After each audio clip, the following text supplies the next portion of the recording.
Welcome to the show, everybody. This is the Farzy Show presented by MyBookie, MyBookie.ag, and it is absolutely wonderful to have you along for the ride on this historic occasion where the Philadelphia Eagles get their tush push not banned by the NFL. An impassioned speech from Jeffrey Lurie that got a little weird. We'll get into that. Jason Kelce goes out to Minneapolis for this version of the NFL owners meetings. He gives his impassioned speech as well. I honestly thought the Eagles were going to get screwed. I thought they were going to get screwed. Now, it made zero sense to me that the tush push was going to get banned. Zero sense to me. I was like, how are they going to whip up more votes in a month and a half, whatever, from 19, I think they were at. Now they whipped it up to 92, to 22. How are they going to go from 19 to 24? How are they going to get those 5 votes or so going to these owners meetings? Because there's no selling point other than I don't like it. And sometimes, you know what? That's all they really need. I don't like it. That's it. They didn't get the 24 votes they needed, the 2/3 majority, to ban the tush push. Oh, we got names, folks. We got the whole chart of who voted against it, who voted for it. And it's going to be a good time to go through that, especially when you talk about the NFL season and the Eagles' schedule and the teams they face that voted against the tush push, especially the team like the Green Bay Packers, who they're going to face on Monday Night Football. I feel like we had justice served yesterday. That's how I feel about the tush push sticking around. It's a phenomenal play. It's the most basic football play there is. And anyone who says otherwise just doesn't like that the Philadelphia Eagles run it so well. I just felt like it was going to be one of those things that makes no sense whatsoever, but it's going to get banned. And the amount of confidence from people on the national scale that touch base with all 32 teams throughout the year really felt like it was going to get banned. But Jeffrey Lurie spoke for over an hour. I guess the Eagles presentation, rather, was over an hour. And it included Jeffrey Lurie getting, he made an interesting analogy. We'll get into that. Well, let's talk about what it could mean for the Eagles, things we want to see from the Eagles when it comes to this tush push, and whether or not they go on the tush push revenge tour, the brotherly shove revenge tour, the QB sneak revenge tour. Oh, it's going to be a wonderful 2025 season. Oh, man, I just bask in it. I bask in it. Philadelphia Phillies. They're one game away from sweeping the Rockies. I just see the Phillies doing exactly what they should be doing in this series. And I always talk about this when we talk about teams that are supposed to be the bottom of the barrel teams, and the Rockies certainly are a bottom of the barrel team historically in Major League Baseball right now. Go out there and do what you're supposed to do. Phillies are doing exactly what they should be doing. They're doing exactly what they're supposed to be doing against a team like the Rockies. And here's one of the things about yesterday's game and game 2. Get the runs early. Make me feel good. Get the runs early. Make me feel comfortable. Because I have this feeling that, once the Phillies get to 6 runs in a ball game, even if Taijuan Walker's pitching, you don't got the most confidence in him, you're going to be all right. Because you're not going to stop there. You're not going to stop at 4 runs. You're not going to stop at 5 runs. You're not going to stop at 6 runs. You're going to get to 7. You're going to get to 9. You're going to score runs against the Colorado Rockies, especially in Colorado. And yesterday, that's exactly how it happened. There was an awesome moment there in that 3rd inning, that 4-run 3rd inning, where the Phillies were up 2-0. They unfortunately allow the game to be tied there. Taijuan Walker gives up the tying run there. And then Trey Turner in the top of the 3rd inning comes out, gives the Phillies a lead right away with a solo home run, leadoff batter of the inning. Then Bryce Harper steps to the plate, and on the very next pitch, he blasts a home run to center field, 437 feet. Went from a 2-2 game to a 4-2 game. And then the Phillies just kept on adding runs, babe. I absolutely loved yesterday's game. The only thing I don't love about these games is the 8:40 start times being the postcasts. I generally get done all my responsibilities for that around 1, and then I have a slow start to the morning, and I'm starting this show at 6:50. So my apologies, people. Thank you for joining me anyway. But awesome game yesterday by the Phillies. Taijuan Walker. Hey, look, 5 innings, 3 runs might not jump out and be like, wow, what an ace. Obviously not. But Taijuan Walker made his first start in 20 days. He only pitched out of the bullpen twice in the time that he was in the bullpen. Both those instances were 3-inning performances. One was that stellar performance that he had against Tampa Bay Rays, where he pitched 3 innings, 0 runs, 7 strikeouts. Miraculous. And the other was not such a great game. I think it was against the Cardinals. But seeing him come out of the bullpen yesterday, or should we see him start the game yesterday? Like 5 innings, 3 runs. His ERA is still below 3. He's 2-3 on the season. Again, making his first start since May 1st. And he still gives you 5 decent innings. Again, 5 innings, 3 runs is not a brag. But for the situation Taijuan Walker was in, that's pretty damn good. And especially being at Coors Field, 3 runs by Taijuan Walker feels fantastic. Especially when you go back to what I was saying earlier about the Phillies just having to score 4 or 5 runs, and then you feel pretty good about them winning in Colorado. Well, they kept on adding 9 runs. Jose Ruiz left a little bit to be desired. Carlos Hernandez, pardon me. Carlos Hernandez left a little bit to be desired as the game went on, especially in that 9th inning. Not so great. But other than that, Tanner Banks, we've been waiting for lefties to step up. We need a lefty to step up in the wake of the Alvarado suspension, and Tanner Banks, I feel, has done that. Matt Strahm, I feel, has pitched better as of late, did not pitch last night. But the Phillies right now, with all that combined, have the ability to break out the brooms at 3:10.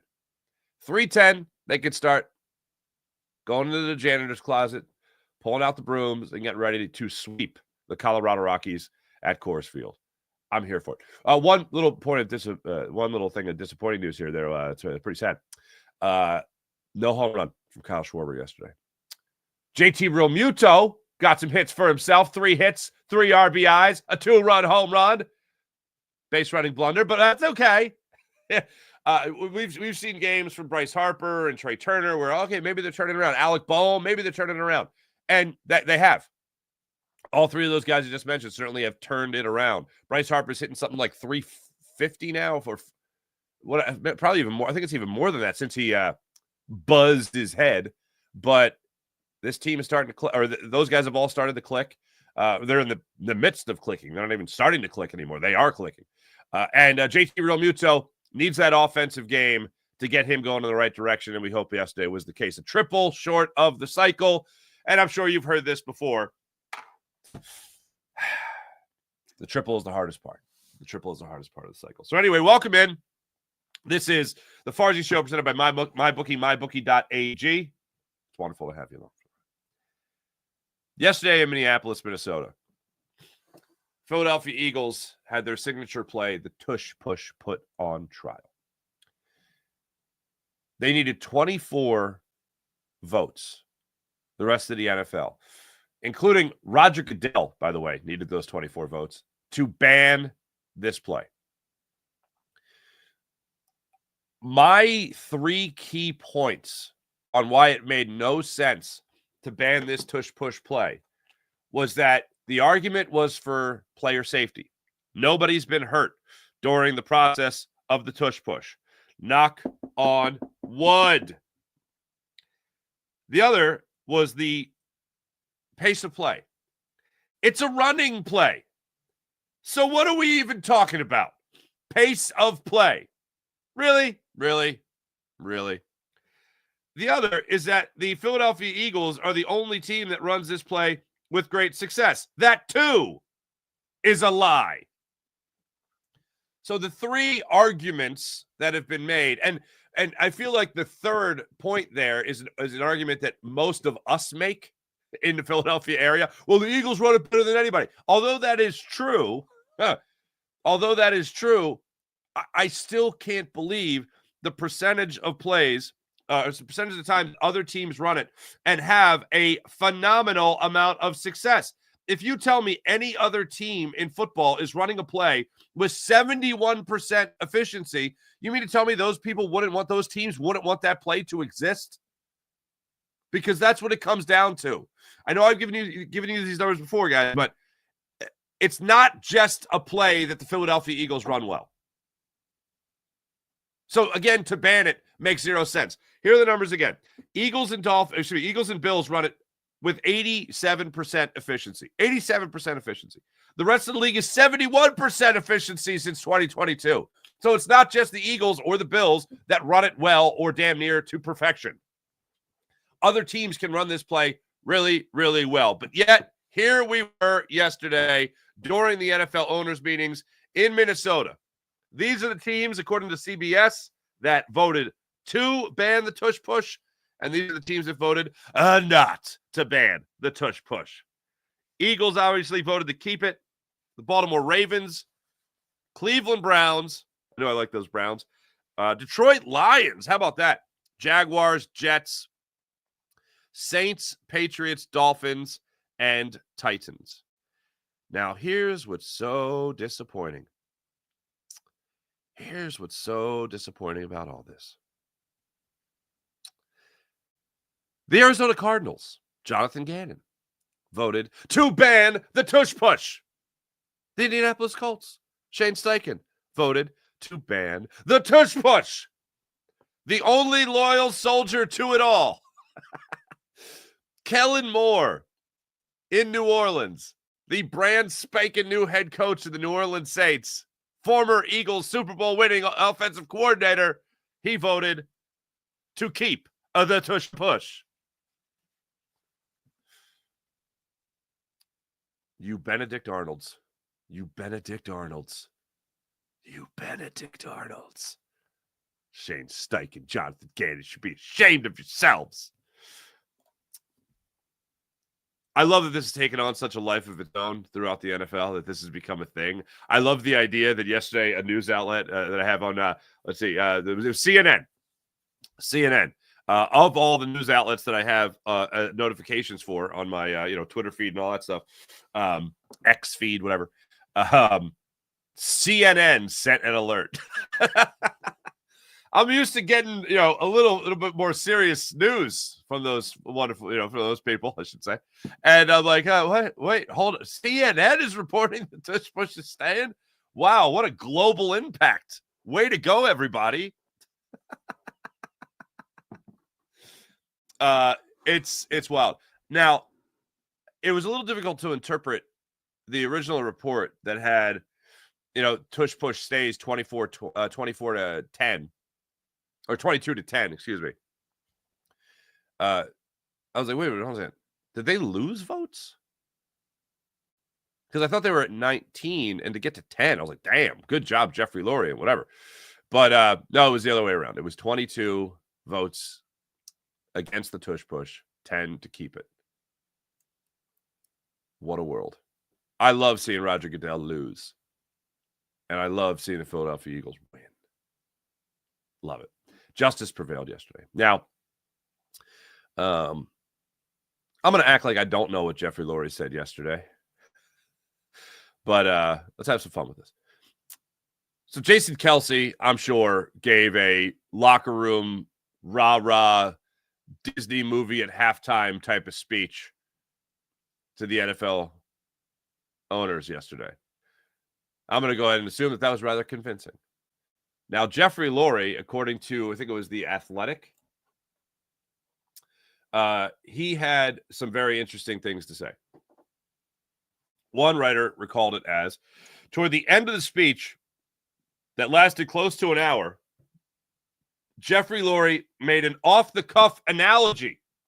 He told the room, regardless of whether the play was banned, it was a win-win for the Eagles, adding that it was like a wet dream for a teenage boy to create a play that was so successful that the only way for it to be stopped was for it to be banned. Goo! So let's see. His analogies for keeping the tush push are the forward pass. That looked weird originally, but it stuck. And, that. A wet dream. Okay. Thank you, Jeffrey Lurie. Apparently that was the nail in the coffin for maybe a couple of people to not vote. If anything, I think that drummed up 3 more votes to ban it. But either way, a win is a win is a win. And as I said yesterday on Eagle Squad podcast there with Harry Mays and Jason Martinez, I talked about Eagles are 1-0. They're 1-0. Now to go 2-0 in the offseason by getting Justin Simmons. Then we do that, and we'll be pretty set. Lurie also spoke for several more minutes, adding that whoever voted to ban the play would be taking liability for putting quarterbacks at risk. He criticized the NFL Commissioner Roger Goodell and Executive Vice President of Football Operations Troy Vincent for advocating the ban, adding that he had spoken to the NFL Chief Medical Officer Alan Sills at length about the play. After Lurie finished speaking, Vincent chastised Eagles owner for the wet dream comment, specifically saying it in front of women in the meeting. I think they're okay. Oh, my goodness gracious. And with that, the Tush Push stays. What a legend. Gather around the campfire, kids. We're going to have a little story here about a play that was so great, the league tried to ban it. I've made the analogies before, and I think this is a better analogy than, what Lurie rolled out there, but, whatever. Like, what do you ban in other sports? Like, would you go back in time and ban the finger roll, or excuse me, the sky hook by Kareem Abdul-Jabbar? Would you go ban that? Nobody could stop that. Mariano Rivera's what was it? Splitter? Would you ban that? I don't think you'd ban that.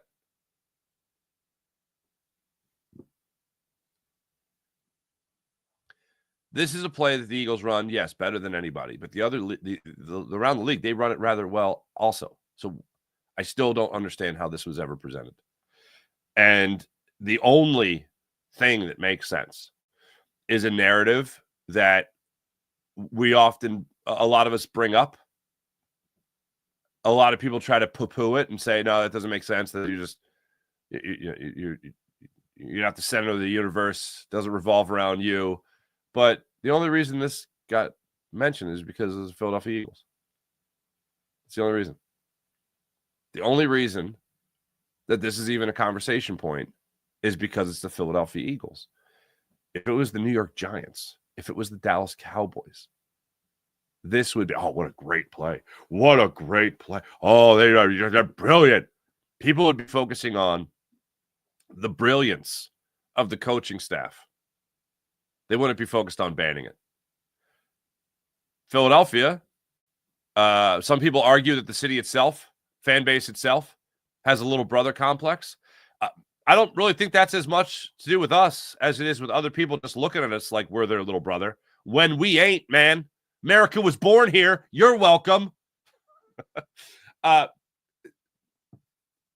This is one of the things, like, there's a few theories that I really believe in. One of them is that the Flyers will always pay for their sins of the 70s. I'll always believe that.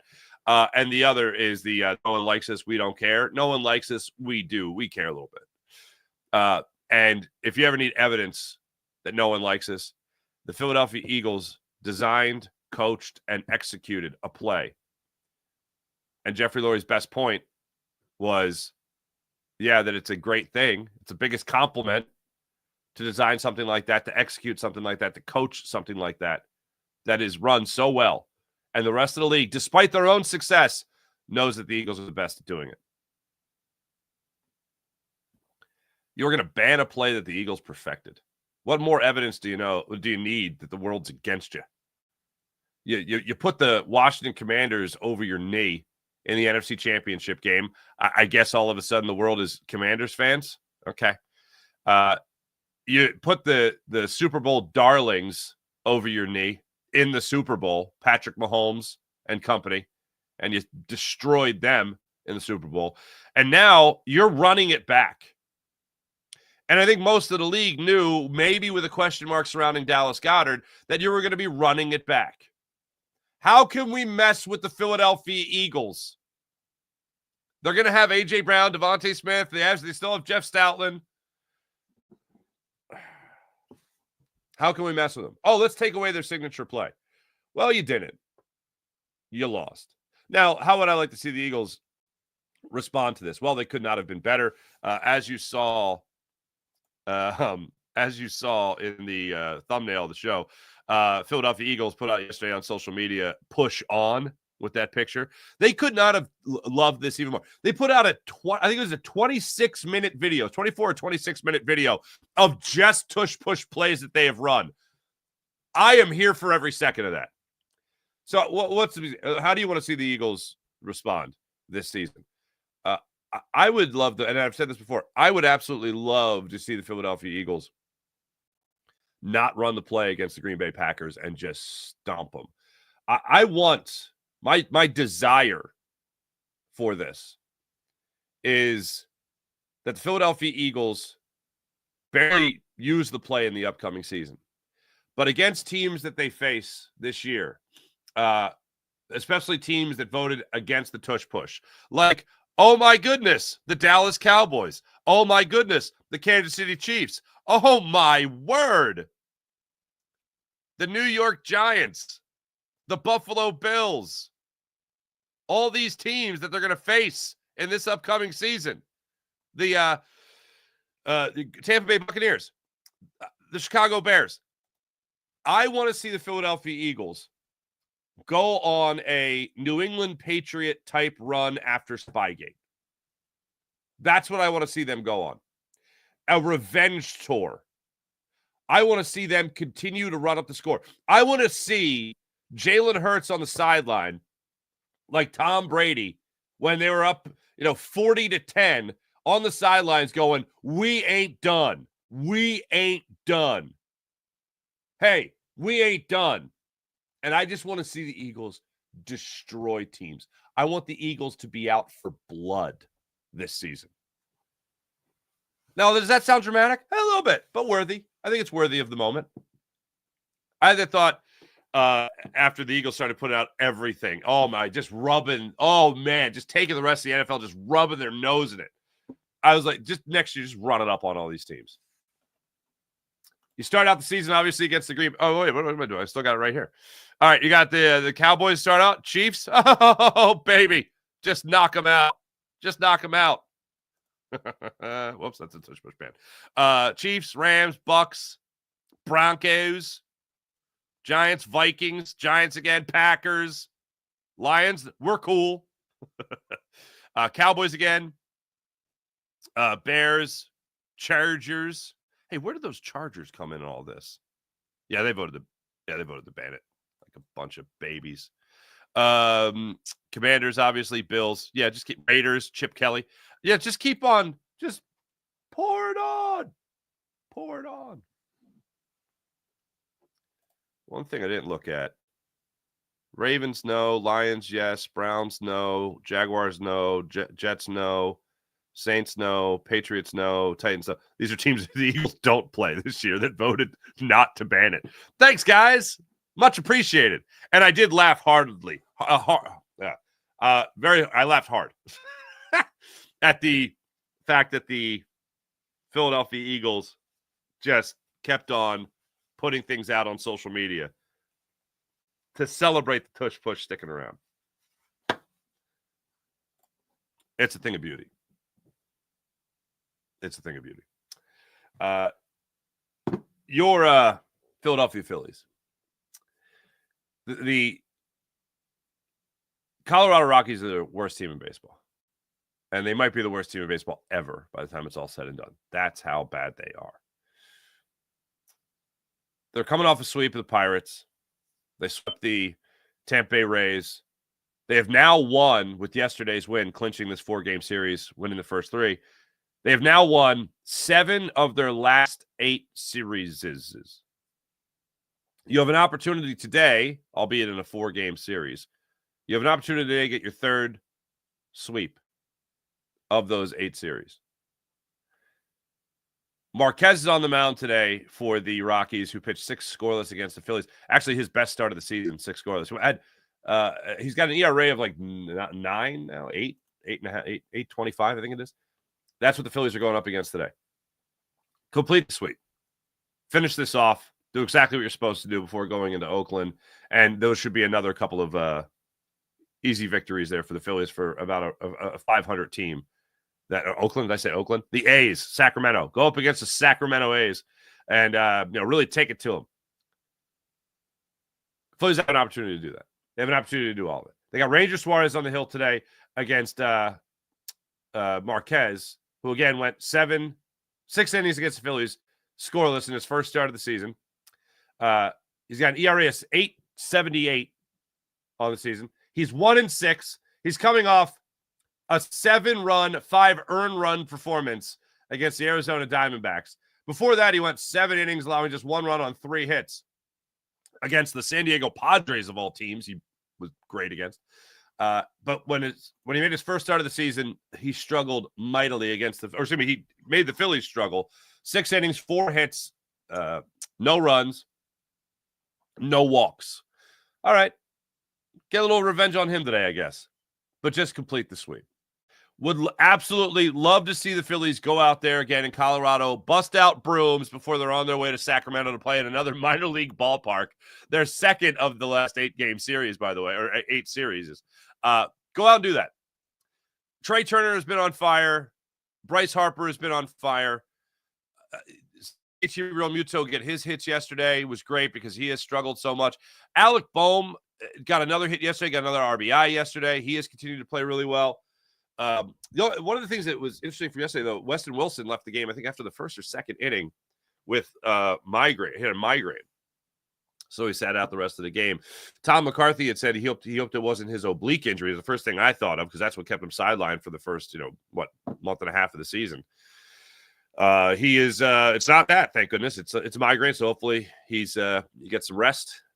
Lays in the dark room for a while. That's my cure for whenever I get I get one intense migraine a year, and man, it's terrible. But that's what's going on with the Phils right now. So hopefully they come out with a sweep. As far as yesterday's game went, there was some great moments there that if you didn't see the game, it was spectacular. First and foremost, they come out of the gate again, second game in a row with runs. Nick Castellanos was at the plate when they put on a double steal. There's a throwing error by Goodman, the catcher, put the ball into left field, allowing Trey Turner to score. Harper and Turner, by the way, started off the game with back-to-back singles. So he had first and second with nobody out right out of the gate. They were going to bring home both those runs, one on a wild pitch, one on the throwing error, and then one on a sac fly RBI by Nick Castellanos. Unfortunately, the Rockies were able to get a run in the bottom of the first inning, another run in the bottom of the second inning. They tied things up at 2-2, and then some magic happened. 4-run, third inning, courtesy of back-to-back homers on back-to-back pitches by Trey Turner and Bryce Harper. Trey Turner got a 3-1 fastball that he just tattooed 424 feet to left field. Great catch by the fan, by the way. Good hustle there, fan. Way to be. And then on the very next pitch, Bryce Harper, he got what I can only say, Palmquist threw him, a batting practice cutter. 83 miles per hour, about belt high, middle of the plate. And it was my first thought when I saw Bryce Harper make contact was home run. And then that looked like batting practice. They cut to the overhead shot, and there it is sailing over Doyle's head in center field for a 437-foot home run. He did not miss. Back-to-back homers, back-to-back pitches. Phillies not only take the lead again, they're up now 4-2. They had another 2 runs in the inning, on JT Realmuto's double to right center field. That right when it went out there in the gap, you saw that's splitting the gap. You thought this could be 2 runs, and it ended up being 2 runs only because Mickey Moniak bobbled the ball. So it's only 1 RBI at that point for JT Realmuto, but bottom line is 2 runs scored. You're up 6-2. You score 6 runs against the Rockies. You're feeling pretty good. Feeling pretty good about yourself.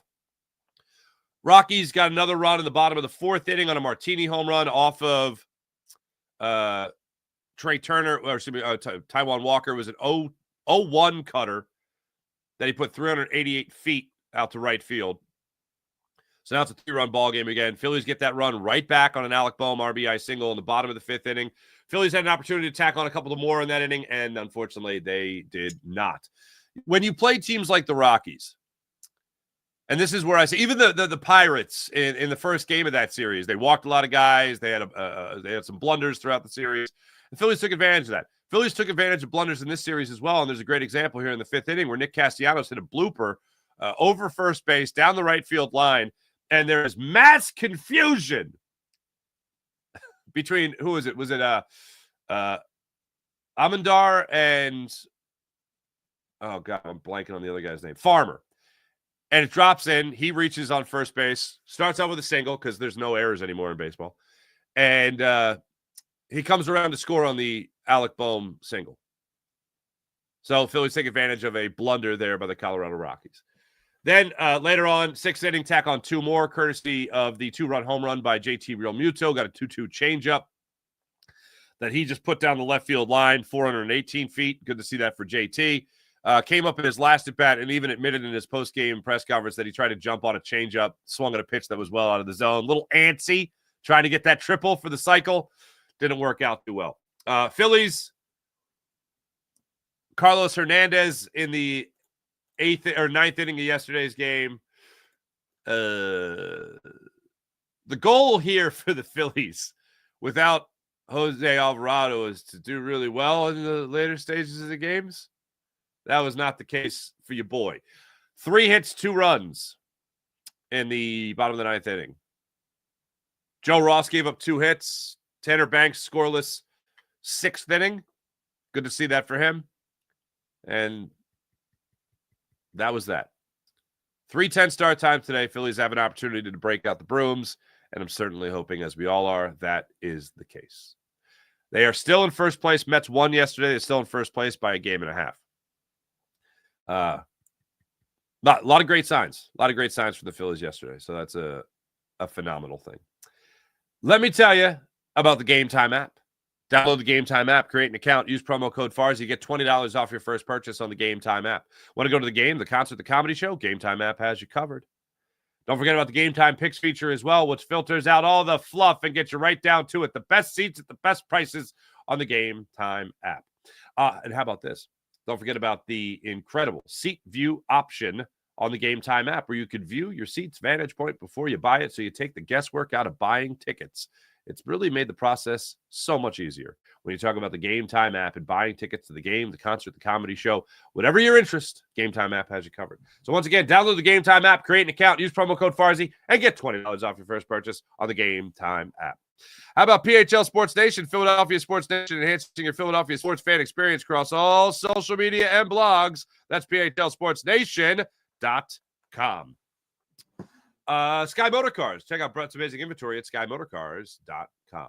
Let's get into the chat check and see how wonderful people are doing on this fine Thursday, rainy Thursday morning in the Delaware Valley. Sean Kilrain, good morning. Sean Kilrain also says, Tush Push here to stay Farzy. Eagles 2025 opponents voted 13-1 to ban the Tush Push. Other 17 teams voted 9-8. How about that? Jeremy Von Skyver, what's up, buddy? Good morning. Happy pre-Friday. I like that. Sean, so it's kind of still Friday. Sean Kilrain, weird that the Eagles seem to only be playing the teams concerned with safety and pace of play this year. Right? Yeah, I don't know if you guys heard this before. I think I mentioned it on this show. Remember that show, TUSH PUSH? Remember the comedian Daniel Tosh? He's got a podcast now. And I think it was last year. He proposed, when the Eagles run the tush push, they get like 2 to 3 yards per carry. He goes, why don't they just run the tush push every time?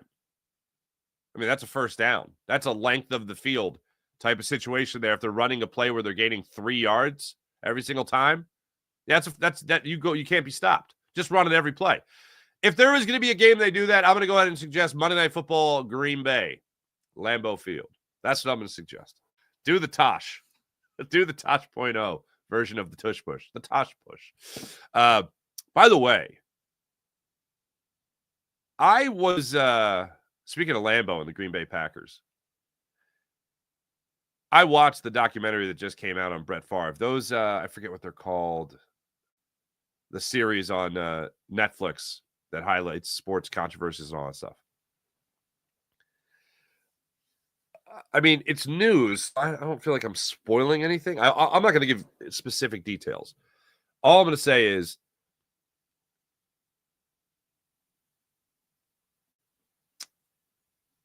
Brett Favre's a creep. I admired the hell out of him as a football player. But I just get the absolute creep vibes from him. When the story first came out about stealing welfare money from the state of Mississippi.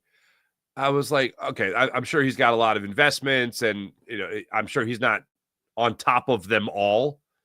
So I was like, all right, something sounds fishy here. They try to make an example because his name's attached to it. And this is a guy that, by the way, this is already me thinking the guy's a creep. So it's not like I want to defend somebody that I grew up idolizing. But I was like, okay, because I'm a little sketchy. I'm a little fish. I think it's a little fishy when a lot of athletes' names or people of prominence, their names get mentioned and stuff like this. And then this documentary just points out, yeah, no, he took money. Like, that's just like, if it was anything other, like they have a text message about taking money and who knows going to find out about this, right? It's like if he would have walked into a building with a group of people and that group of people was going to steal $1.1 million and give it to Brett Favre, that's red-handed. But the fact that there's these back channels, whatever, like he put $1.1 million in his back pocket. That was welfare money. Like, what the hell? Oh, I don't know anything. I didn't know anything. And they have text messages where he's talking to the people where the money came from. And he's like, no one's going to find out about this, right? And it's like, dude, the stuff that happened when you were with the Jets with Jen Sturger, which I know we all know about, and we know the name Jen Sturger now because of these pictures, or because of the picture too. We learned how that all came about. One thing that I will say specifically about the documentary is it's something I never realized. Jen Sturger said she's never met Brett Favre.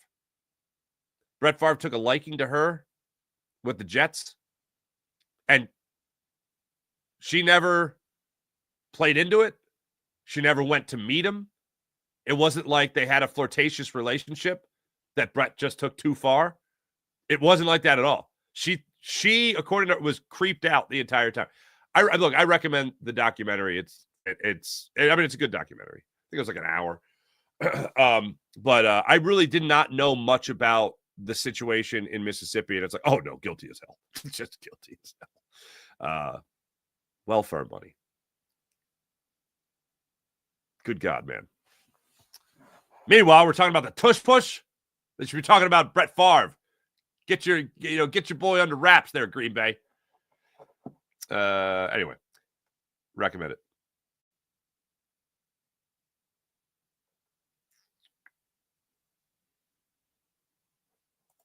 Jeremy Von Skyver, I say the first play of the season, tush push, to give all the crybabies in the league a big FU. I'm here for it. Danny Prado, what's going on, buddy? Jason A, good morning. SmackDown Inc. Double. What's up? Good morning. Philly Magic, Goodell needs to go. Goodell needs to go, plain and simple. Like Joe, is this not corruption at its core for real?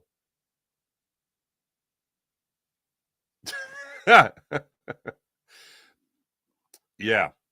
Sean Gillespie, hello. I don't know what the name is here. How does Lurie get weird? I'll tell you how Lurie gets weird. He talks about wet dreams in an NFL owners meeting. That's what that's how he gets weird. Tush push day only for consenting adults, says Sean Gillespie.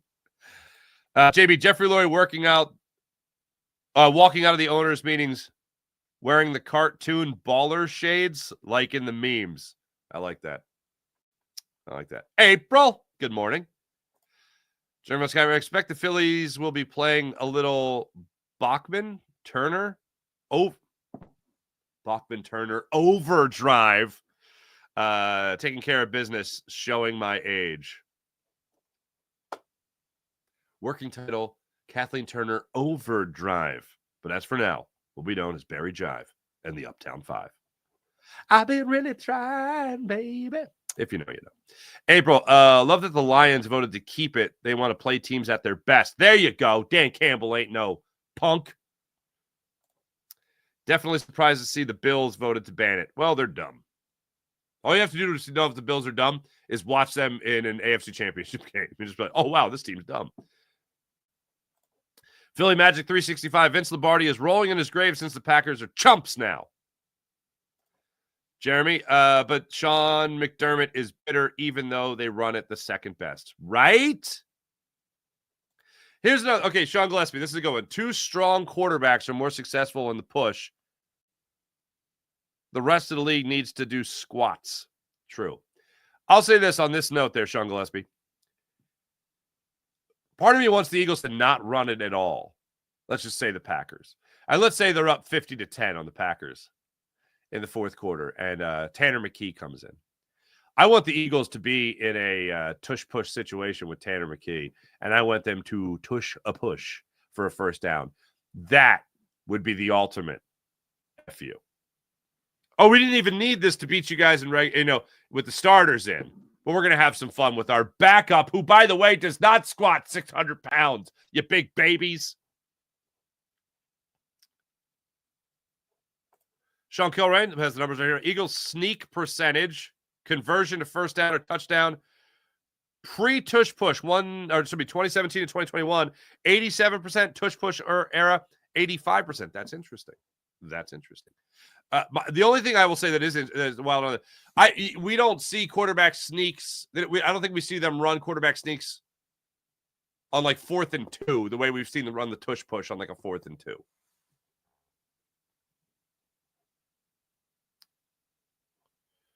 But your point overall is it would have been fine either way. Like it. A lot of traders these days. I know, Jason A. I know. Never liked that joker face Gannon, and Steichen is just trying to keep his job. By the way, Colts organization, Jim Irsay passed away. Eagles put out a really nice note about it. Peyton Manning put out a really nice note about it. Obviously, you never want to see something like that. That's sad. So, hat tip to the Colts there. April, not surprised at all that Gannon voted against it. He's a schmuck. You know what I pictured yesterday? I pictured the list.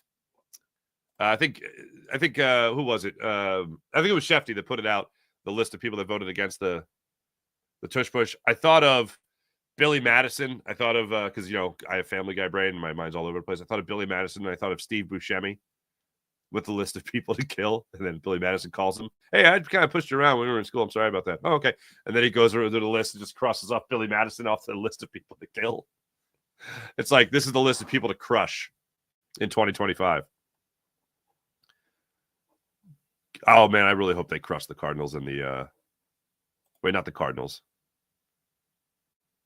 Yeah, the Colts. Whenever they play them. Not this year. What else you guys going off about? April, Lurie needs to take a pause. Sean Gillespie, the tush push stays. This is CNN.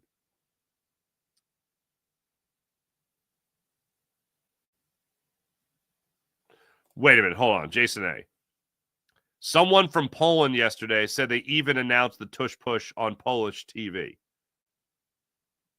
I need that in Polish. I'll clip that and send it to my mom. She will love that. Hold on. Oh, wait, no. I know the word for butt in Polish is dupa, because that's what my grandmother would call me. What's the word for push?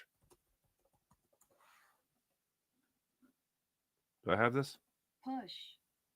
Okay. Naciskać. You guys getting that? Naciskać. Okay, that's push in Polish. So dupa naciskać. That's tush push. It's really ass push in in Polish. This is fun. We're all learning together. Krupom is butt. What was my grandmother saying? Maybe that was donkey. I don't know. No, I've had it verified by other people. I've had it verified that's ass. I'll take their word for it. Clearly, in this worldwide phenomenon, it is a worldwide phenomenon. Tush push, yes, it is. Lego, go Birds, says Lego. What's up, Lego? Lauren needs to take a pause. 2 types of dreams are medical conditions. Oh, those types of dreams are medical conditions. Thank you, Sean Gillespie. The mommy. What's going on? Morning, Farzi. Phillies and Eagles winning. Hell yeah. April says Eagles social media team stays undefeated. They absolutely do. Brian Pumper, hello. This bum Goodell expect a lot of penalties on tush push. the NFL passes. I mean, that was a theory last year. Like, there was a time, I think it was Landon Dickerson supposedly lined up offsides. He did not line up offsides. And that's how the league wanted to stop the tush push.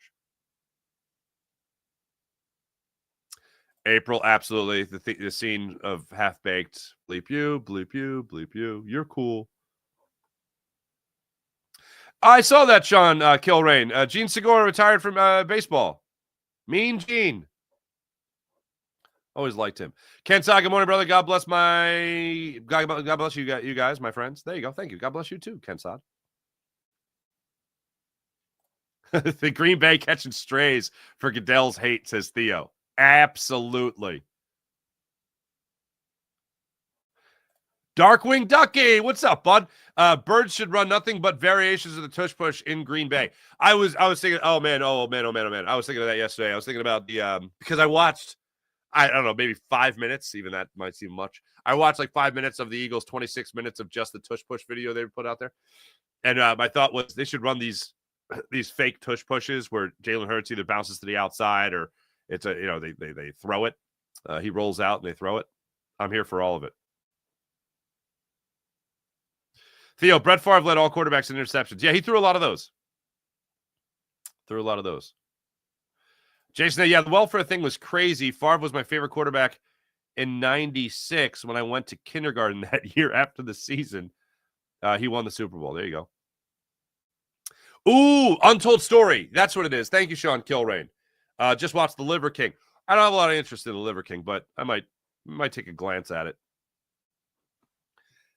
I also, oh man, the OJ, the Manhunt OJ one. I watched the Osama bin Laden Manhunt. That was wild.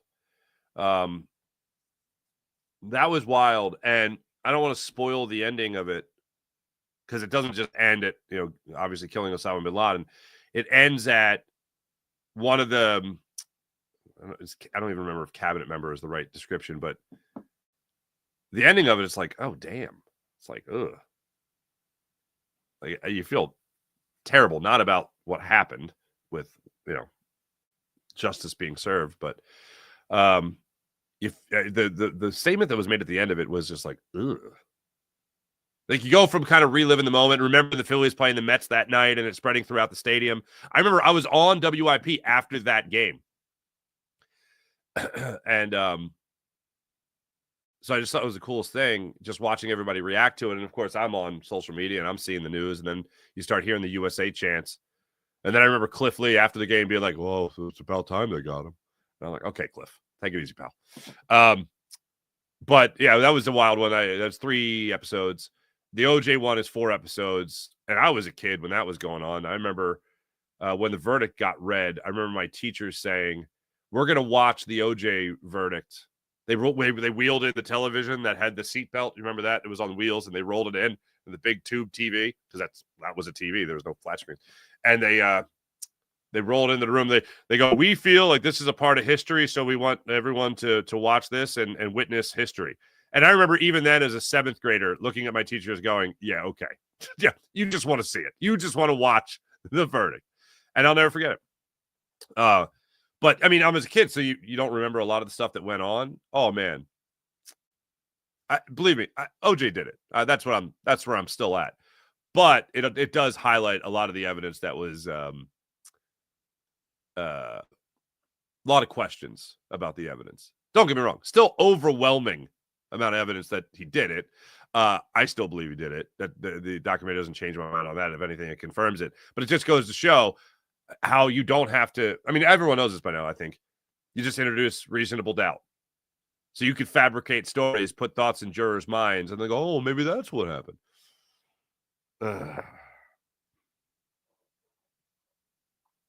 Wine Niners wine. What's going on? Time to change my handle, I think it is, with 22 whining babies. Open to suggestions. I think that's a good one. 22 whining babies. I get it. I love it. Sean Gillespie, hello. Brett tried to sue people for reporting on his publicly revealed sliminess. What a guy. Yeah, not great. All right, Sean Gillespie saying this Liver King is on his list. Okay. James Jones. Oh, God. About tush push, our rivalry voted against. I know, right? Dupa, you stupa? I said dupa. Didn't I? Dupa is ass? Did I not say dupa? Well, my grandmother was at the end, and she was born in America, but her parents were Polish and Slovak. She would start speaking Polish again, which I have memories of as a kid that would just like when she was speaking Polish, it was like, okay, I'm terrified right now. And she had this thing like, if you got to 18, and I have many cousins on that side of the family, and if you got to 18 years old and you weren't arrested or thrown out of school, she started being a lot easier on you because I think she figured you made it. You weren't a complete mess up. So all my cousins and I have the same story. We're like, yeah, she was really tough on us when we were kids. But then when we got to about 18 and we hadn't been arrested or thrown out of school, she was like, okay, maybe they're not. Maybe I don't need to be as tough on them anymore. And then we're like friends. Like I could make her laugh. That was the greatest thing ever. Sean Gillespie was in my 20s during the OJ verdict. Damn. Yeah, it's wild. It's wild. Time flies, man.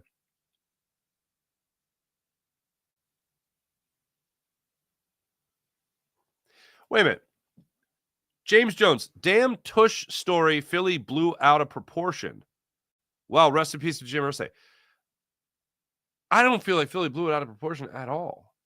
Philly just ran a play really, really well. And they ran the play so well that the NFL wanted to ban it. That blows it out of proportion. Blowing it out of proportion is being like, that thing you do better than anybody, you can't do it anymore. Okay. Huh? How about you learn to stop it? Brian Pumper, I'm with you. Ace Bailey, no matter what. Oh, James Jones. Yeah, I'm not a Philly fan. All right, fair enough. That's fine. Go Pacers. Ken saw that is funny. Oh, Pin 9617. What's up? If we get name change to Brotherly Shove, more people will be on board. Tush Push is a stupid name. Bills are Snowplow, I believe.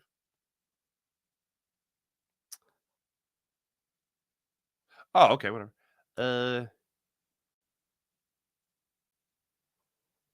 Brian Pumper, go Pacers. How about that game? How about that game last night? I only caught the highlights of it. But Tyrese Halliburton, a toenail short of winning that game in regulation with that step back, multiple step back three. Ended up being a 2. They go to overtime and they win it. Hey, look, TJ McConnell playing for the Pacers, running about. Love it. I love that he drew Jalen Brunson's 5th foul, if I'm not mistaken. I'm here for it every step of the way. I'd love to see the Knicks lose. Love to see it.